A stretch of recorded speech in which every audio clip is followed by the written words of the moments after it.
ओम शांति। मीठे बच्चे, या तुम बदलने के लिए आए हो। तुम्हें आसुरी गुणों को बदल दैवी गुण धारण करने हैं। यह देवता बनने की पढ़ाई है। प्रश्न, तुम बच्चे कौन सी पढ़ाई बाप से ही पढ़ते हो, दूसरा कोई पढ़ा नहीं सकता। उत्तर, मनुष्य से देवता बनने की पढ़ाई, अपवित्र से पवित्र बनकर नई दुनिया में जाने की पढ़ाई एक बाप के सिवाय और कोई भी पढ़ा नहीं सकता। बाप ही सहज ज्ञान और राजयोग की पढ़ाई द्वारा पवित्र प्रवृत्ति मार्ग स्थापन करते हैं। ओम शांति। बाप बैठ बच्चों को समझाते हैं। वास्तव में दोनों ही बाप हैं, एक हद का दूसरा भेद का। वह बाप भी है तो यह बाप भी है। भेद का बाप आकर पढ़ाते हैं। बच्चे जानते हैं हम नई दुनिया सत्युग के लिए पढ़ रहे हैं। ऐसी पढ़ाई कहाँ मिल नहीं सकती। तुम बच्चों ने सत्संग तो बहुत किए हैं। तुम भक्त थे ना, जरूर गुरु किए हुए हैं, शास्त्र अध्ययन किए हुए हैं, परंतु अभी बाप ने आकर जगाया। बाप कहते हैं, बच्चे अभी यह पुरानी दुनिया जो है बदलनी है। अभी मैं तुमको नई दुनिया के लिए पढ़ाता हूँ, तुम्हारा टीचर हूँ।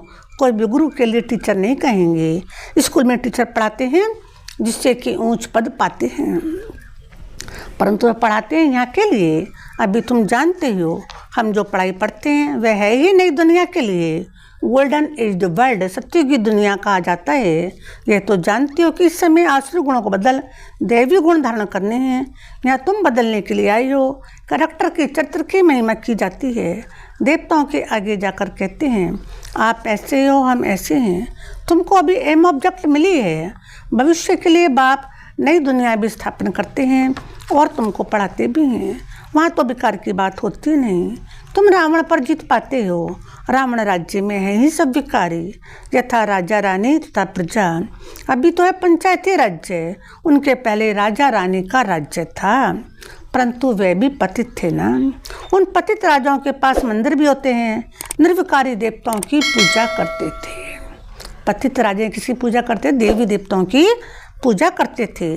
जानते हैं वह देवता पास्ट में होकर गए हैं, अभी उनका राज्य है नहीं। बाप आत्माओं को पावन बनाते हैं और याद भी दिलाते हैं कि तुम देवता शरीर वाले थे, तुम्हारी आत्मा और शरीर दोनों पवित्र थे। अब फिर से बाप आकर पति से पावन बनाते हैं, इसलिए तुम यहाँ पर आए हो। बाबा ऑर्डिनेंस आज्ञा निकालते हैं, बच्चे काम महाशत्रु है। यह तुमको आदि मध्य दुख देते हैं। हम तुमको गृहस्थवार में रहते हुए पावन बनना है। ऐसे नहीं देवी देवता आपस में प्यार नहीं करते होंगे, परंतु वहाँ विकारी दृष्टि नहीं रहती, निर्विकारी होकर रहते हैं। बाप भी कहते हैं, बच्चे गृहस्थवार में रहते कमल फूल के समान बनो। अपना भविष्य ऐसा बनाना है जैसे तुम पवित्र जोड़ी थे। कैसा? लक्ष्मी नारायण जैसा बनाना है। हर एक आत्मा भिन्न नाम रूप लेकर पाठ बजाती आई है। अभी तुम्हारा यह है अंतिम जन्म। पवित्रता के लिए बहुत मुझते हैं कि क्या करें, कैसे कंपेनियन साथी होकर रहें। कंपेनियन होकर रहने का अर्थ क्या है? विलायत में जब बूढ़े होते हैं तो फिर कंपेनियन साथी रखने के लिए शादी कर लेते हैं संभाल के लिए। ऐसे बहुत हैं जो ब्रह्मचारी हो रहना पसंद करते हैं। सन्यासियों की तो बात ही नहीं अलग है। गृहस्थ में रहने वाले भी बहुत होते हैं जो शादी करना पसंद नहीं करते हैं। शादी करना फिर बाल बच्चे आदि संभालना, ऐसी जाल फैलाएं ही क्यों जो खुद ही फंसे हैं। पढ़े ऐसे बहुत यहाँ भी आते हैं। 40 साल हो गए ब्रह्मचारी रहते, इसके बाद क्या शादी करेंगे। स्वतंत्र रहना पसंद करते हैं तो बाप उनको देख खुश होते हैं। यह तो है ही बंधन मुक्त, बाकी रहा शरीर का बंधन।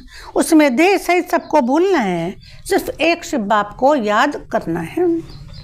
कोई भी देहधारी कृष्ण आदि को याद नहीं करना है। निराकार शिव तो देहधारी नहीं है, उनका नाम शिव है। शिव के मंदिर भी हैं। आत्मा को पाठ मिला हुआ है 84 जन्मों का। ये अविनाशी ड्रामा है, इसमें कुछ भी बदले नहीं हो सकता है। तुम जानते हो पहले पहले हमारा धर्म कर्म जो श्रेष्ठ था वह अभी भ्रष्ट बन गया है। ऐसे नहीं देवता धर्म ही खत्म है। गाते भी हैं देवताएं सर्वगुण संपन्न थे। लक्ष्मी नारायण दोनों ही पवित्र थे। पवित्र प्रवृत्ति मार्ग था, अभी अपवित्र प्रवृत्ति मार्ग है। 84 जन्मों में भिन्न भिन्न नाम रूप बदलता आया है। बाप ने बताया, मीठे मीठे बच्चों तुम अपने जन्मों को नहीं जानते हो। मैं तुमको तुम्हारे 84 जन्मों की कहानी सुनाता हूँ, तो जरूर पहले जन्म से लेकर समझाना पड़े। तुम पवित्र थे, अब विकारी बने हो तो देवताओं के आगे जाकर माथा टेकते हो। क्रिश्चियन लोग क्राइस्ट के आगे, बौद्ध लोग बुद्ध के आगे, सिख लोग गुरु नानक के दरबार के आगे जाकर माथा टेकते हैं। इससे मालूम पड़ता है कि किस पंथ के हैं। तुम्हारे लिए तो कह देते हैं ये हिंदू हैं। आदि सनातन देवी देवता धर्म कहाँ चला गया ये किसको पता नहीं, प्राय लोप हो गया है। भारत में चित्र तो अथाह बहुत ज़्यादा बनाए हुए हैं। मनुष्यों की भी अनेक मतें हैं, शिव के भी अनेक नाम रख दिए हैं। असल में उनका एक ही नाम शिव है, ऐसे भी नहीं उसने पुनः जन्म लिया है तब नाम फिरते जाते हैं। नहीं, मनुष्य की अनेक मतें हैं तो अनेक नाम रखते हैं। श्रीनाथ द्वारे में जाओ तो वहाँ भी बैठे तो वहाँ ये लक्ष्मी नारायण है। जगन्नाथ के मंदिर में भी मूर्ति वही है, नाम भिन्न भिन्न नाम रखे हैं। जब तुम सूर्यवंशी थे तो पूजा आदि नहीं करते थे, तुम सारे विश्व पर राज्य करते थे, सुखी थे। श्रीमत पर श्रेष्ठ राज्य स्थापन किया था, उसको कहा जाता है सुखधाम। और कोई ऐसे नहीं कहेंगे कि हमको पढ़ाते हैं, मनुष्य से देवता बनाते हैं, निशानी भी है। जरूर उन्हों का ही राज्य था, वहाँ पर किले आदि होते नहीं। किले आदि बनाते हैं सेफ्टी के लिए, सुरक्षा के लिए। इन देवी देवताओं के राज्य में किले आदि थे नहीं। दूसरा कोई चढ़ाई करने वाला होता ही नहीं सतयुग त्रेता में। अभी तुम जानते हो हम उसी देवी देवता धर्म में ट्रांसफ़र हो रहे हैं। उसके लिए तुम राजयोग की पढ़ाई पढ़ रहे हो। राजा ही पानी है, भगवान आवाज। मैं तुमको राजाओं का राजा बनाता हूँ। अभी तो कोई राजा रानी नहीं है, कितनी लड़ाई झगड़े आदि होते रहते हैं। यह कलयुग आयरन एज वर्ल्ड। तुम गोल्डन एज में थे, अभी फिर पुरुषोत्तम संगम युग पर खड़े हो। बाप तुमको पहले नंबर में ले जाने आए हैं, सबका कल्याण करते हैं। तुम जानते हो हमारा भी कल्याण होता है। पहले पहले हम जरूर सतयुग में आएंगे, बाकी जो जो धर्म है वे सब शांति धाम में चले जाएंगे। बाप कहते हैं बच्चे सबको पवित्र भी बनना है। तुम हो ही पवित्र देश के रहने वाले, जिसको निर्वाण धाम शांति धाम कहा जाता है। वाणी से परे सिर्फ अशरीरी आत्माएं रहती हैं। बाप तुमको वाणी से परे ले जाते हैं। ऐसा तो कोई कह न सके कि हम तुमको निर्वाण धाम शांति धाम में ले जाता हूँ। वह तो कहते हैं हम ब्रह्म में लीन होंगे। तुम बच्चे जानते हो अब यह तमो प्रधान दुनिया है, इसमें तुमको स्वाद नहीं आएगा, तुम्हारा रहने का दिल नहीं होगा। इसलिए नई दुनिया की स्थापना और पुरानी दुनिया का विनाश करने के लिए भगवान को यहाँ आना पड़ता है। शिव जयंती भी यहाँ पर ही मनाते हैं। तो क्या आकर करते हैं कोई बताए? जयंती मनाते हैं तो जरूर आते हैं ना, रथ पर विराजमान होते हैं। उन्होंने फिर वह घोड़े गाड़ी का रथ दिखाया है। बाप बैठ बताते हैं मैं किस रथ पर सवार आया होता हूँ, बच्चों को बताता हूँ। था शिव बाबा भाग्यशाली रथ ब्रह्मा के तन में अवतार लेता है। यह ज्ञान फिर प्राय लोप हो जाता है। इसके 84 जन्मों के अंत में बाबा को आना पड़ता है। यह ज्ञान कोई दे न सके। ज्ञान है दिन, भक्ति है रात, नीचे उतरते ही रहते हैं।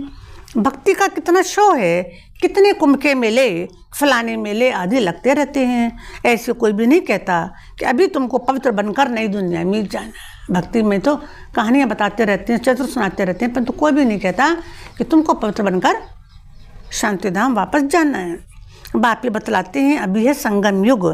तुमको पढ़ाई भी वही मिलती है जो कल्प पहले 5000 वर्ष पहले मिली थी। मनुष्य से देवता बने थे।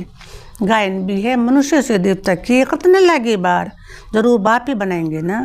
तुम जानते हो हम पवित्र ग्रस्त धर्म वाले थे, अब बाप आकर फिर पवित्र प्रवृत्ति मार्ग का बनाते हैं। तुम बहुत ऊंच पद पाते हो, ऊंचते ऊंच बाप कितना ऊंच बनाते हैं। बाप की है श्री श्री यथा श्रेष्ठ श्रेष्ठ मत। हम श्रेष्ठ बनते हैं, ऊंचे से ऊंचे बनते हैं। श्री श्री के अर्थ का किसको पता नहीं है। एक शिव बाबा का यह टाइटल है, शीर्षक है, उपाधि है, परंतु वे फिर साधु सन्यासी अपने को श्री श्री कह देते हैं। माला फेरी जाती है ना, माला है 108 की, उन्होंने 16,108 की बनाई है। उसमें 8 तो आने ही हैं, 4 जोड़ी और 1 बाप, 8 तन और 9वां हूँ मैं। उनको रतन कहते हैं। उनको ऐसे बनाने वाला है बाप शिव। तुम बाप के द्वारा पारस बुद्धि बनते हो। रंगून में एक तालाब है, कहते हैं उसमें स्नान करने से परियां बन जाते हैं। वास्तव में यह ज्ञान स्नान जिससे तुम देवता बन जाते हो। बाकी ये तो सब है भक्ति मार्ग की बातें। यह तो कभी हो नहीं सकता कि पानी में स्नान करने से परी बन जाएं। ये सब है भक्ति मार्ग। क्या क्या बातें बना दी हैं, कुछ भी समझते नहीं हैं। अभी तुम समझते हो। तुम्हारा यादगार दिलवाड़ा गुरु शिखर आदि खड़ा है। बाप बहुत ऊंच रहते हैं ना, तुम जानते हो। बाप और हम आत्माएं जहाँ निवास करती हैं वह मूल वतन, सूक्ष्म वतन तो केवल साक्षात्कार मात्र है, वह कोई दुनिया नहीं है। सूक्ष्म वतन व मूल वतन के लिए यह नहीं कहेंगे कि वर्ल्ड हिस्ट्री रिपीट। वर्ल्ड तो एक ही है, इस वर्ल्ड की हिस्ट्री रिपीट कहा जाता है। मनुष्य कहते हैं वर्ल्ड में पीस हो, यह नहीं जानते कि आत्मा का स्वधर्मी अपना धर्मी क्या है, शांत है। बाकी जंगल में थोड़ी शांति मिल सकती है। तुम बच्चों को सुख और शांति सबको मिल जाती है। जो भी आते हैं पहले शांति में धाम में जाकर सुख धाम में आएंगे। कई कहेंगे हम ज्ञान नहीं लें, पिछाड़ी में आएंगे तो बाकी इतना समय मुक्ति धाम में रहेंगे। ये तो अच्छा है, बहुत समय मुक्ति में रहेंगे। यहाँ करके 1-2 जन्म पद पाएंगे। वे क्या हुआ, जैसे मच्छर निकल जाते हैं और मर जाते हैं ना, तो 1 जन्म में यहाँ क्या सुख रखा है। वह तो कोई काम का नहीं रहा, जैसे कि उनका पार्टी नहीं है। सत्युग त्रेता में उनका पार्टी नहीं है। तुम्हारा पार्टी तो बहुत उच्च है, तुम्हारे जितना सुख कोई दिख न सके। इसलिए पुरुषार्थ मेहनत करनी चाहिए, करते भी रहते हैं। कल पहले भी तुमने पुरुषार्थ किया था, अपने पुरुषार्थ अनुसार प्रारब्ध पद पाई है। पुरुषार्थ बगैर तो प्रारब्ध पा नहीं सके, पुरुषार्थ जरूर करना है। बाप कहते हैं बच्चे यह भी ड्रामा बना हुआ है।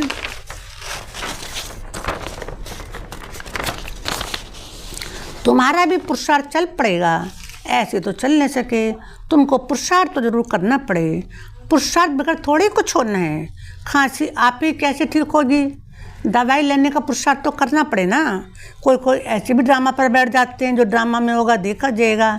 ऐसा उल्टा ज्ञान बुद्धि में नहीं बिठाना है, यह भी माया बिगड़ डालती है। बच्चे पढ़ाई को ही छोड़ देते हैं, इसको कहा जाता है माया से हार। लड़ाई है ना, वह भी ज़बरदस्त है। अच्छा मीठे मीठे सिखिल दे बच्चों प्रति माता पिता बाप दादा का याद प्यार और गुड मॉर्निंग।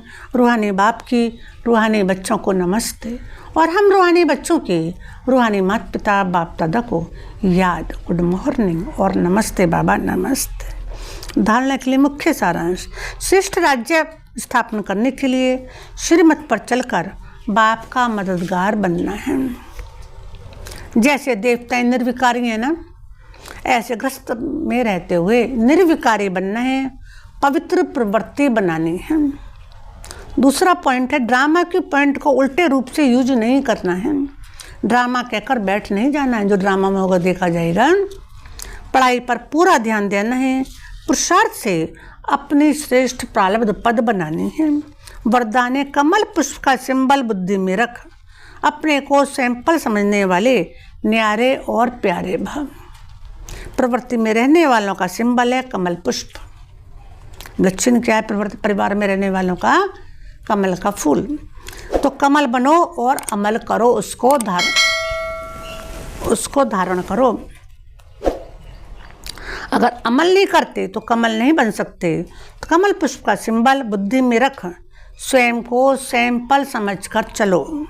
सेवा करते न्यारे और प्यारे बनो। सिर्फ प्यारे नहीं बनना, लेकिन न्यारे प्यारे बनना, क्योंकि प्यार कभी लगाव के रूप में बदल जाता है। कभी कभी प्यार जो होता है लगाव के रूप में बदल जाता है।